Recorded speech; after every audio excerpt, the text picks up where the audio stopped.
Bonjour à toutes et à tous, je suis Claire de la chaîne et de l'Instagram Quand Lydie dort Maman Cou. On se retrouve aujourd'hui pour un nouveau bilan couture. Il y a quelques jours maintenant, je vous avais posté des petits reels sur la réalisation d'une robe d'un modèle Burda pour lequel j'avais fait une toile et dans lequel je voulais ensuite faire ma robe définitive avec un tissu précieux. C'était un tissu Lestelor. Ça y est, j'ai fini ma toile, validé les ajustements et cousu mon modèle définitif. Donc, on va en parler aujourd'hui. Avant de commencer dans le vif de la vidéo, je vous invite, si ce n'est pas encore fait, à liker la vidéo, à la booster pour qu'elle soit proposée au plus de monde possible. Et si ce n'est pas encore fait, bien sûr, à vous abonner pour voir mes futures publications. J'en profite aussi pour vous montrer la tenue du jour. On est sur une jupe Lestelor, c'est la jupe du livre Escapade au soleil qui est fendue sur le côté et qui a une ceinture élastiquée au dos. Et puis un petit body du commerce que j'ai acheté en friperie chez La Belle Fripe à Guebwiller. Alors, pas de mystère pour ce modèle, vous le savez, j'ai choisi de réaliser dans ce magazine Burda, c'était le magazine du mois de juin de 2025. J'ai décidé de réaliser une robe. C'est la robe 116. Alors, la robe 116, je vais vous montrer le schéma technique. La robe 116, c'est celle-ci. Donc, on a... Hop. On a un devant qui est coupé en deux, plissé sous poitrine, des manches papillons et du coup une découpe pointue sous la poitrine et un évasé. Au dos, vous avez deux pans qui viennent se nouer, un dos nu et un dos évasé. Au niveau du dos, normalement, il y a des pinces. Je vous dis normalement parce que c'est une des modifications que j'ai faites. Je trouve que cette robe-là est très jolie, elle est très féminine. Elle est saillante quand on a un petit peu de ventre parce qu'en fait, elle est agitée sous la poitrine, mais ensuite, elle part en évasé, donc elle ne marque pas du tout la taille et le ventre, donc c'est très bien. Et voici le modèle porté. Je trouve que le dessin ne la met pas spécialement en valeur parce que d'une part, on ne voit pas les pieds de la dame, donc on ne se fait pas une idée complète de jusqu'où ça tombe. Là, c'est une longueur mi-mollet qui est proposée. Et puis surtout, on ne voit pas le dos. Et le dos, c'est pour moi le détail qui est important dans ce modèle. Donc, je trouvais que la photo était un peu... elle biaisait un peu le truc puisqu'elle ne présente pas vraiment tous les avantages de ce modèle. Bref.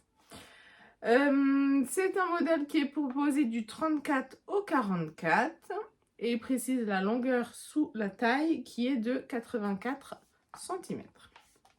Alors, pour ma toile, j'avais repris mes mesures. D'après les mesures du Burda, je suis censée faire un 42. Habituellement, je me fais un 40 chez eux ces derniers temps. Donc, j'ai réalisé un 40 pour ma toile. Et grand bien m'a fait de couper un tissu toile parce que c'était trop grand partout. Je verrai si j'arrive à vous intégrer le reel. C'était trop grand au niveau des épaules, c'était trop grand au niveau des emmanchures.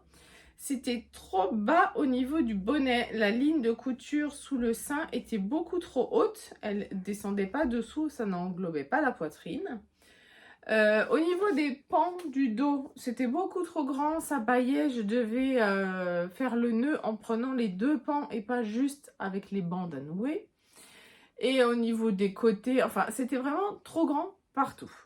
Donc, pour rendre la robe portable, j'ai fait une modification majeure parce que même si c'est une toile portable, même si c'est une toile, je la voulais portable. Donc, j'ai fait une modification majeure. Donc, ça, c'est ma robe. Donc, déjà, le dos, je le noue beaucoup plus serré. C'est moins esthétique, mais c'est pas grave. Et en fait, pour que ça aille, eh bien, j'ai tout simplement transformé le dos. Normalement, il y avait une couture, un zip invisible sur la couture côté pour pouvoir enfiler la robe. Du coup, je n'ai pas mis ce zip invisible. Et au niveau du dos, là où c'est ouvert, eh bien, j'ai tout simplement créé une coulisse avec la partie ceinture dans laquelle j'ai glissé un élastique. Donc là, ça c'est mon dos et il est... vous ne le verrez pas parce que j'ai pas pris tout le dos. Le dos est élastiqué. Ce qui fait que mon dos... Alors, j'avais cousu les pinces de part et d'autre, mais malgré tout, c'était trop grand. Donc, j'ai fait cet élastique. Et du coup, ce petit plissé, alors, il n'est pas énorme. Hein, c'est pas un français incroyable. Surtout que là, en plus, je viens de la laver. Donc, j'ai pas encore réparti les frances. Vous voyez, mes frances, ça me fait ça. Hein. C'est vraiment très léger. Mais ça suffit à, du coup, plaquer le dos de la robe suffisamment. Et finalement, je me suis dit que plutôt que de m'embêter à faire un zip invisible sur le côté pour la version définitive, j'allais garder cette idée de coulisse et d'élastique dans le dos. Donc, forte de cette toile en 40, beaucoup trop grande de partout, j'ai patronné ma version définitive en 38. Par contre, j'ai fait 2-3 modifications. Au niveau du patron, le devant est coupé x2. Donc moi, comme je ne voulais pas qu'il y ait de couture au niveau du milieu devant, là vous avez une couture au milieu du vent. Ça coupe un peu le motif. Et je voulais pas que dans mon beau tissu, le motif soit coupé. Comme on était parallèle au droit fil, et ben mes devants, au lieu de les mettre au bord, je les ai mis au pli. Pour avoir deux devants sans couture milieu. Déjà, première modification, c'est beaucoup plus joli. Ça ne m'a pas fait consommer plus de tissu, donc très bien. Deuxième modification, c'est que du coup, pour le dos, je n'ai pas réalisé les pinces et j'ai repatronné la pièce ceinture dos parce qu'on a une petite ceinture dos qui était censée faire comme une parmenture. Cette pièce-là, je l'ai repatronnée pour qu'elle me prenne du coup tout le dos sans les pinces. Et puis ensuite, du coup, je n'ai pas mis de zip invisible. Et dernière modification, eh bien, j'ai raccourci la robe puisque je ne voulais pas une longueur midi, une longueur mi-mollet, puisque je trouve que ça fait plus robe habillée, etc. Et là, c'était une robe que je voulais pouvoir mettre au quotidien. Alors, bien sûr, quand j'ai des événements, oui, je vais la porter parce que c'est une très jolie robe. Mais c'est une robe que je voulais pouvoir porter au quotidien aussi. Du coup, je l'ai raccourcie de 30 cm pour que ça en fasse une longueur au genou. Je vais vous chercher la version définitive. Et voici ma version définitive. Hop, la petite robe que voici devant et dos. Donc, comme vous le voyez, j'ai utilisé un de mes coupons précieux, la viscose Amour en vue de Liz Taylor. Je l'aime beaucoup, ce fond bleu d'un beau bleu vibrant avec ces petites lunettes de soleil en forme de cœur. Je ne sais pas si on le verra bien à la vidéo, les branches et la monture de la lunette sont rouges, mais les verres sont roses. Donc c'est vraiment très sympa ce mélange rouge-rose avec ce beau fond bleu roi. Je trouve ça très beau. Donc première modification, vous voyez mon devant, je n'ai pas de couture au milieu. Il a vraiment été pris au pli. J'ai allongé sous poitrine de 1,5 cm. Sans toucher aux hauteurs côté ni rien. En fait, j'ai juste pris ma pièce. Est-ce que je vous retrouve? Je vais vous montrer dans mon patron. J'ai pris ma pièce poitrine devant. Hop. Voici. ma pièce poitrine devant. Donc j'avais bien vérifié que le droit fil indiqué par le patron était parallèle au milieu devant. C'est pour ça que j'ai pu faire au pli. Et puis du coup, au niveau des repères des fronces sous poitrine, c'est là où je savais que je n'avais pas assez de hauteur. Donc j'ai allongé de 1,5 et j'ai recréé une courbe harmonieuse pour que vraiment le plus gros du volume, je l'ai en plus sous le sein et que cette couture qui tombait là tombe plus ici. Et j'ai gardé les longueurs par contre au niveau de la pointe devant de la hauteur et sous côté pour que ça ne décale pas le reste de la robe. J'ai également rajouté un demi-centimètre en haut au niveau des épaules parce que le buste tombait bien tel qu'il était en 40 et en 38 il y avait vraiment un vrai demi-centimètre de différence. Donc j'ai rajouté la hauteur d'épaule comme pour la taille 40 au niveau de mon 38. Donc voici. Ensuite, du coup, ça c'est mon devant. Donc le devant est comme ça, froncé sous la poitrine. Il y a une petite incrustation du devant avec un V. Le haut de la robe est intégralement doublé, ce qui en fait un vêtement qui est très très beau sur l'envers également. Puisque voici ma robe sur l'envers. Et vous voyez, on a ce même devant coupé au pli. Ah bon, on a encore ma trace de craie. Donc là, j'avais bien noté mes marges de couture pour pouvoir faire l'incrustation de la jupe sans que ça fasse de plis. Et donc, je ne sais pas si vous le verrez au niveau de mes surjets. Ici, c'est coupé. Il ne veut pas faire le point. Mais ici, j'ai la petite coche. Je m'étais marqué mes marges de couture partout. J'ai piqué... comment vous montrer ça? J'ai assemblé jusqu'au milieu devant. J'ai laissé mon aiguille plantée. J'ai coupé dessous et hop, j'ai cousu l'autre côté pour que vraiment mon pli se fasse et se marque tout juste à l'endroit où mes marges se croisaient. Donc ça c'est parfait. J'ai tout assemblé du coup. J'ai fait mes deux devants, je les ai assemblés au dos. J'ai assemblé mes devants, mes dos. Ensuite, l'endroit, l'extérieur et l'intérieur. Ensuite, j'ai assemblé mon devant et ma doublure endroit contre endroit. J'ai tout assemblé, retourné et surpiqué pour que ça se maintienne bien ensemble. Et puis, ça m'a fait mon devant. Et puis après, j'ai fixé les jupes, tout simplement. Fixé les manches papillon. J'ai pensé bien sûr à rajouter de la taille au niveau des manches papillons, comme j'avais allongé mes épaules. J'ai aussi coupé au niveau de la pièce à patron de la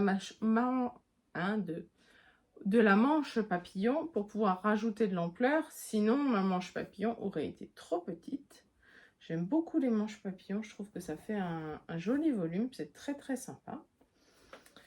Au niveau des liens, c'est tout bête. C'est un lien doublé endroit contre endroit. Mais j'aime bien parce que le bout est triangle. Vous voyez, c'est pas un bout qui finit tout droit. C'est un bout qui finit avec un pointu. Donc ça fait vraiment très joli quand le nœud tombe et qu'on voit le bout, ce petit fini pointu. Je trouve que c'est très élégant.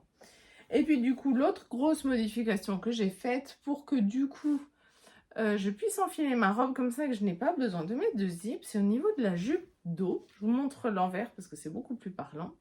Eh bien, je n'ai pas réalisé les pinces qui étaient prévues. Et je les avais quand même décalquées. Je ne sais pas si vous verrez. Je les avais passées avec le petit papier carbone là. Je les avais quand même dessinées. Je me suis dit, je mets ma ceinture, je prépose et puis on verra comment ça tombe. Et en fait, non, c'était très bien. J'avais peur que ça fasse trop de volume dans le dos. En fait, je m'étais dit, il faudra peut-être quand même que je fasse les pinces avant de mettre l'élastique. Mais en fait, non, c'était très bien. Et donc, j'ai mis ma petite ceinture rapportée qui a créé une glissière. J'ai glissé un élastique dedans. Et du coup, j'ai un dos complètement froncé, sans pince. Ça fait des fronces qui sont quand même pas trop nombreuses. Je trouve que ça fait un joli froncé. C'est pas... ça fait pas un amas de tissu ratatiner. C'est vraiment joli. Ça va de la couture côté jusqu'à la couture côté. Donc, il y a un petit peu de l'emprise du foulard dos qui est au niveau de cette coulisse, mais ça ne gêne pas. Et comme ça me permet de pouvoir enfiler la robe par la tête. Ensuite, je noue mon dos et c'est beaucoup plus simple qu'un zip invisible sur le côté. C'est plus simple et à enfiler et à porter, tout. Ça me permet aussi d'avoir une marge de progression certaine au niveau de mon tour de ventre parce que j'ai pas mal de fluctuations de poids et de fluctuations de tour de ventre dans la journée. Des fois, si je me mesure mon tour de taille entre le matin et le soir, des fois j'ai plus 3, plus 4 cm. Donc, un vêtement trop ajusté, ça aurait impliqué aucune possibilité de prise ou de perte de poids, sinon ça aurait été très laid. Alors que là, du coup, l'élastique règle ce problème pour moi. Ça s'ajuste tout le temps et c'est très bien. Au niveau des manches, j'ai fait un petit simple rentrée. En fait, j'ai surjeté mon tissu. Oh, c'est pas pratique. J'ai surjeté mon tissu en bleu et j'ai fait un simple rentrée repassé et surpiqué. Est-ce que vous voyez? Ouais. Et au niveau de l'ourlet bas, là, j'ai fait... Je viens de marcher sur ma robe, c'est magnifique. Au niveau du bas, j'ai fait un ourlet mouchoir, c'est-à-dire que j'ai surjeté ma robe, replié une première fois sur le surjet et une deuxième fois, ce qui rend mon surjet invisible et qui me fait un tout petit ourlet. Je me demande si je vais pas encore raccourcir d'1 centimètre la robe, je ne sais pas. Je vais voir au porté dans les prochaines fois que je le porte. Mais voilà, j'ai porté cette robe une première fois pour les 20 ans de mon filleul la semaine dernière. J'en étais très contente, elle était très confortable pour la soirée. Elle a beaucoup de caractère. Je l'ai aussi portée l'autre jour pour aller au restaurant avec une copine. Vraiment, c'est une jolie robe estivale qui a beaucoup de caractère, qui est très sympa et qui est très confortable.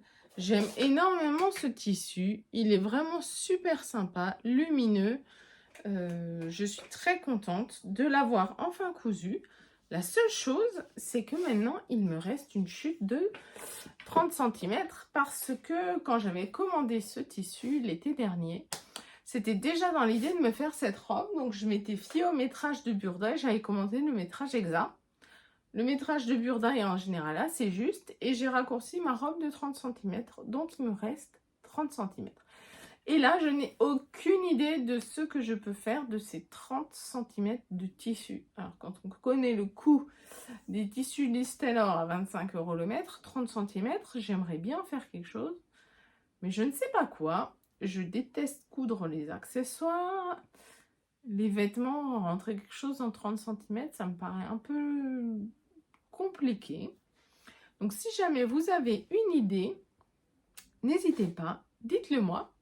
Moi, je vais vous laisser avec des vidéos portées de cette jolie robe. J'espère qu'elle vous plaira autant qu'à moi. N'hésitez pas à parler de mon contenu autour de vous. Et moi, je vous dis à très bientôt pour un nouveau bilan couture, puisque j'ai autour de moi plein de pièces que j'ai réalisées depuis le printemps, que je n'avais pas pris le temps de vous filmer, que j'espère pouvoir vous filmer dans les jours, semaines, ou peut-être même heures à venir. Ça dépend combien de temps les garçons vont rester dans la piscine.